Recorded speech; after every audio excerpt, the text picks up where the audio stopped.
My name is Julia Martin. I'm a partner at Bousquet Holstein, which is a law firm in Syracuse. Yeah, my name is Casey Johnson. I'm an associate at Bousquet Holstein. I've been there for actually 5 years, just barely.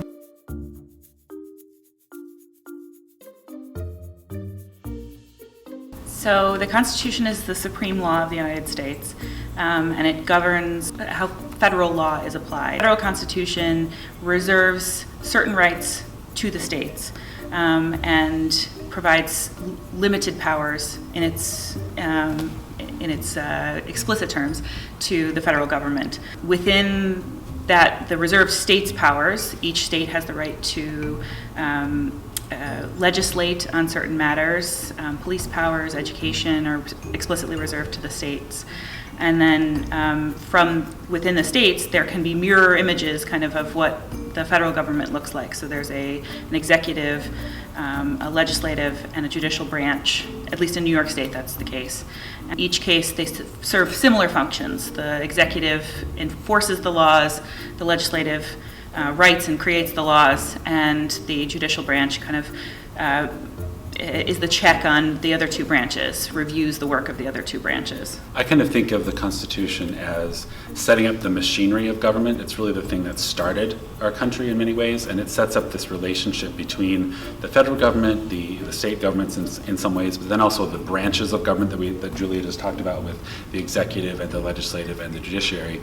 But then it also sets up certain rights that the government cannot infringe upon for citizens, which is really, really important. And you often hear people talk about it, and it's interesting because sometimes they do come from the Constitution and sometimes they don't. But sometimes it's easy to confuse which ones come from the Constitution.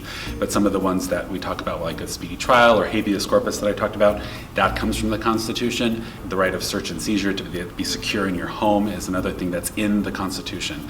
And to study history, like why those things are specifically mentioned in there and why they're put in there, is I like to study that a little bit, because it shows why it was important that when they set up this government, that would be something they needed to protect, that they wanted to prevent the government from coming in to take that or infringe upon that, like free speech and religion, all those things that we talk about, or the amendments. Those are all parts of the Constitution and part of that machinery that we're still in some ways trying to figure out. I think that many of the ideals that are set up in the Constitution, we have never fully realized them or lived up to those ideals. But for me, being an American, what it means is to actually try and live up to those ideals and strive more. And my work as an attorney in the law is to try and get closer to some of those ideals, because it's high. It's a high standard, but I think that's a good thing.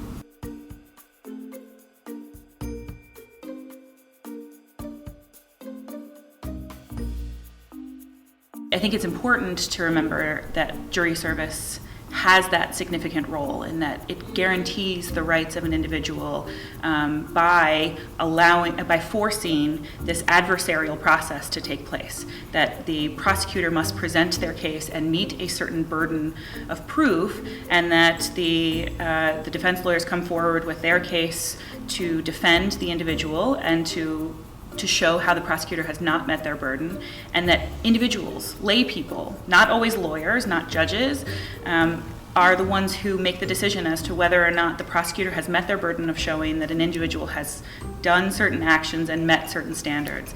And I think that that's really significant, that it's lay people, individuals, community members that make that decision. But of course, part of that is that it has to be reflective of the community, and where juries are not reflective of the community, it can be problematic.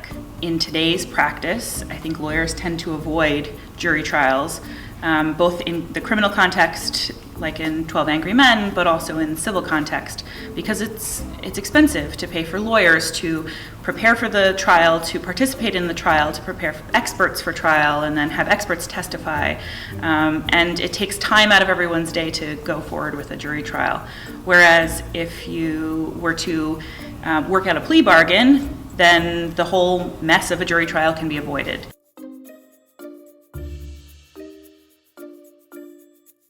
In some ways, you're at the mercy of the kind of machinery of the courts that sets up who's going to be in the jury pool. So everyone that is in the community is part of the jury pool. So they just pull them in a great big pool, and then you start asking them questions. And so it's called voir dire is the word that attorneys use. And different ways, it'll happen in different ways depending on whether it's a civil case or whether it's a criminal case, but basically those questions that are asked and what you're looking for is to see whether someone is going to be biased one way or the other. And they'll ask questions, can you make a decision that is going to be fair and based on the evidence? And some people say yes, some people say no. But the importance of why you want a jury that is truly diverse and that represents the community that the defendant or accused is from is because you want them to use that practical knowledge to be fair. And you don't want them to use their biased knowledge based on perhaps stereotypes or things. I mean, everyone's going to have those. People are inherently biased by their upbringing, and just social structures bias us and bias our vision and bias our viewpoints.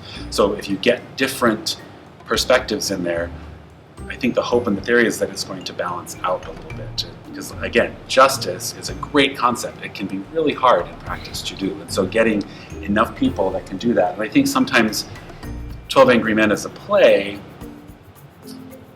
there's a lot to think about and a lot to process. Sometimes it can be, oh, one person can change the world and bring justice.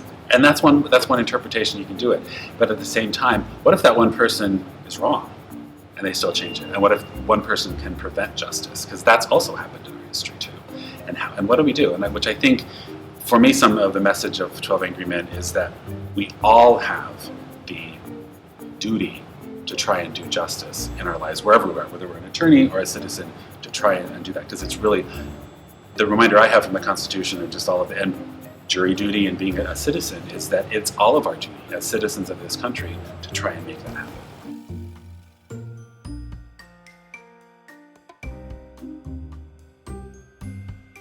Syracuse does not have a public defender's office. I don't know the origin of why we have opted not to have a public defender's office, but in any event, it was originally set up as an assigned counsel program. So private practitioners, private lawyers would be able to take cases on assignment from the court at some fixed rate to serve the indigent defendants who did not have the means to hire their own attorneys, because it is a guaranteed right under our Constitution, both the United States and the New York State Constitution, that those who cannot afford to defend themselves in a criminal case, not all legal cases, but in criminal cases, will have representation. And the assigned counsel program has its flaws. It's not as well equally funded. There's an incentive for the assigned counsel attorneys to potentially try and settle cases rather than to take things to trial, because they have to, there's less resources available for experts and trial preparation than there might otherwise be, or that there are in other communities where there's a public defender's office that is funded at the same rate as the district attorney's office. For example, the Onondaga County District Attorney's Office has a staff of investigators on salary that work for the district attorneys and will investigate allegations and determine whether or not the prosecutor should move forward or to support trial preparation. The assigned counsel program does not have a reserve of investigators to support their work. If they need an investigator, they have to hire an investigator at a market rate. And so that can be difficult given the rates given the amount of funding that the assigned counsel program has. It has been problematic, and I know there's been a recent lawsuit in New York State about, and particularly in Onondaga County, about the assigned counsel program. But the push has been to improve the assigned counsel program rather than move to a public defender's program. Sometimes the law is imprecise, and there are times when you feel like you're trying to do surgery with a butter knife, and you just don't have the tools that you need to get the result that you know should happen for the person, and that can be very difficult. But when people remember that you're dealing with individuals, that's usually when justice can take place.